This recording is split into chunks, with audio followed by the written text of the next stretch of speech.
Hi guys, Stuart here. Thanks for joining. Di video kali ini gue pengen bahas tentang merencanakan travel di saat pandemi COVID yang sedang berlangsung ini. Di tahun ini sebenarnya gue ada rencana untuk travel ke 5 negara.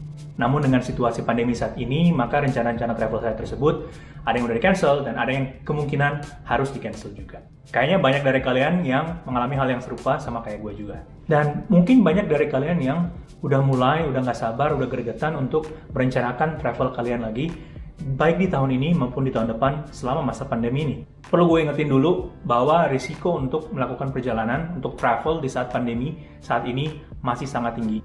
Dan gue nggak merekomendasikan untuk melakukannya. Di video ini gue akan bahas tentang international maupun domestic travel di masa pandemi dari sudut pandang risiko, gangguan, atau kegagalan yang dapat terjadi pada travel plan kalian. Dan nanti di akhir video gue akan bahas juga sedikit mengenai kemungkinan harga promo yang dapat terjadi pada saat pandemi ini. Oke, sekarang kita bahas dulu mengenai international travel. Secara singkat, view gue adalah melakukan perjalanan internasional tahun ini masih sangat beresiko. Untuk tahun depan, kita butuh wait and see. Kita udah bisa mulai plan untuk travel di tahun depan dari sekarang, tapi jangan dulu booking. Kenapa? Yang pertama, flight-flight internasional itu banyak yang belum dibuka. Ya. Jadi dari maskapai, dari negara itu masih banyak yang belum dibuka, masih banyak ketidakjelasan tentang kapan border itu akan dibuka. Beberapa penerbangan internasional udah mulai buka, dan beberapa lagi mungkin akan segera menyusul untuk dibuka. Tapi masalahnya adalah kita nggak tahu kapan Indonesia akan masuk di dalam list yang diizinkan itu. Permasalahan yang kedua adalah karena concern mengenai maskapai itu sendiri. Seperti kita tahu, banyak banget cancellation yang terjadi. Polisi airline itu berubah-berubah mengenai refund atau reschedule. Banyak banget orang yang minta refund dan sampai sekarang belum dikembalikan, bahkan bisa sampai 3 bulan atau lebih. Lebih parahnya lagi, ada maskapai yang mulai atau sudah bangkrut. Dan ini juga maskapai plat merah. Contoh di negara tetangga kita, Thai Airways. Kalau hotel lebih gampang untuk mendapatkan refund, baik dari hotelnya langsung maupun dari travel agent. Jadi kalau misalnya mau booking hotel, itu nggak apa-apa, tapi pastikan bahwa kalian booking hotelnya untuk yang free cancellation. Ya, jangan sampai pilih yang non-refundable. Dan sekarang sebenarnya lagi banyak flash sale, ya, online travel agent banyak melakukan flash sale. Itu mungkin menjadi sesuatu yang menarik, tapi ingat, pesan yang refundable. Tapi gimana kalau misalnya pengen banget booking flight? Untuk flight, seperti yang gue bilang tadi, kalau bisa jangan dulu booking, apalagi kalau nggak ada promo. Kalau nggak ada promo, dan pengen banget untuk booking, mendingan di bookingnya direct dari airline daripada melalui travel agent. Kalau ada promo pun dari travel agent, mesti dilihat promonya itu sebesar apa. Apakah itu sebanding dengan risiko yang terjadi untuk refund kalian kalau terjadi apa-apa. So in short, untuk international travel, kalau kalian mau mulai plan dari sekarang, silakan, tapi jangan dulu booking sampai situasi menjadi lebih jelas. Next, untuk domestic travel. Again, gua nggak encourage or recommend people to travel now. Gua lihat situasi tentang domestic travel di Indonesia, itu kemungkinan risiko untuk kegagalan atau disrupsi dari perjalanan itu lebih kecil daripada international travel. Sepertinya di akhir tahun ini banyak tempat-tempat yang udah mulai dibuka, tapi kalau misalnya mau lebih aman lagi, maka direncanakan untuk tahun depan. Untuk domestic travel, pilih destinasi domestik yang bukan zona merah dan yang sudah secara resmi dibuka oleh pemerintah untuk dapat berwisata lagi. Kalau untuk merencanakan travel domestik di saat pandemi ini, maka kita harus bisa lebih fleksibel, kita harus plan lebih banyak waktu lagi. Misalnya kalau di airport, kita harus kasih waktu yang lebih panjang. Sekarang kita butuh berada di airport lebih lama, karena kita harus datang beberapa jam lebih dulu dari yang sebelumnya.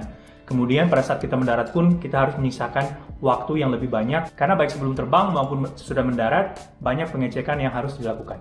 Selain itu sangat penting buat kita tahu informasi lengkap mengenai apa saja yang harus dipersiapkan. Dokumen-dokumen apa saja dan persyaratan lain yang harus dipersiapkan. Misalnya SIKM atau surat izin keluar masuk untuk daerah tertentu, atau apakah butuh swab atau rapid test, dan berapa lama validity dari tes tersebut.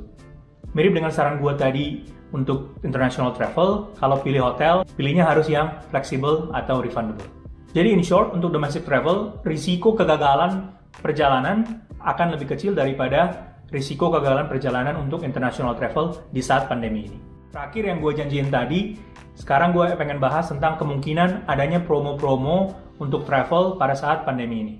Kira-kira harga tiket bakal diskon-diskon lagi nggak ya di akhir pandemi? Kalau menurut gue ada dua kemungkinan besar saat kelihatannya situasi mulai berangsur pulih. Kemungkinan pertama, demand di market terhadap travel itu masih sangat rendah karena orang masih sangat takut untuk bepergian, sehingga promosi diskon-diskon akan sangat banyak. Promo diskon special price dari airline, dari hotel, dari travel agent akan banyak di skenario yang pertama ini. Dan itu kita bisa lihat di domestic flight saat ini.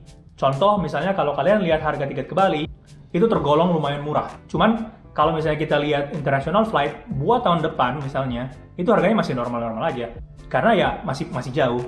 Kemungkinan kedua, demand untuk melakukan perjalanan akan sangat tinggi. Kenapa? Karena mungkin orang udah bosen banget nih di rumah. Orang udah nggak bepergian selama berbulan-bulan. Jadi pada saat udah mulai habis pandemi, maka orang pengen banget travel sehingga demand-nya akan tinggi banget. Kalau kejadian kayak gini, maka menurut gua ya harganya dari maskapai, dari airline, dari travel agent akan ya normal-normal aja. Ada demand, ngapain? Mereka mesti kasih diskon kan? Dan the fact bahwa maskapai itu kehilangan banyak banget duit pada saat pandemi, bisa aja mereka ingin cepet-cepet untuk balikin lagi cash flow mereka, sehingga mungkin nggak akan dikasih diskon.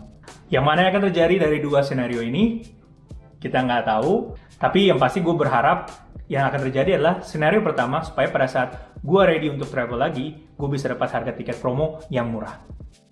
Oke, sebagai penutup guys, seperti yang gue bilang tadi di awal, gue nggak merekomendasikan, nggak mengencourage people untuk travel now pada saat pandemi. Jadi kalian perlu banget tahu dan mempertimbangkan dengan baik risiko atas rencana perjalanan kalian tahun ini maupun tahun depan saat masih masa pandemi ini. Dan kalau misalnya memang harus travel, pastikan kalian melakukan semua langkah-langkah pencegahan untuk mengurangi risiko. Yang pertama, pakai mask, kalau bisa malah pakai face shield. Yang kedua, selalu bawa hand sanitizer atau disinfektan. Yang ketiga, cuci tangan secara reguler. Jangan travel kalau kamu suspek kamu terinfeksi atau ada simptom COVID-19. Kita nggak mau membahayakan diri sendiri maupun orang lain.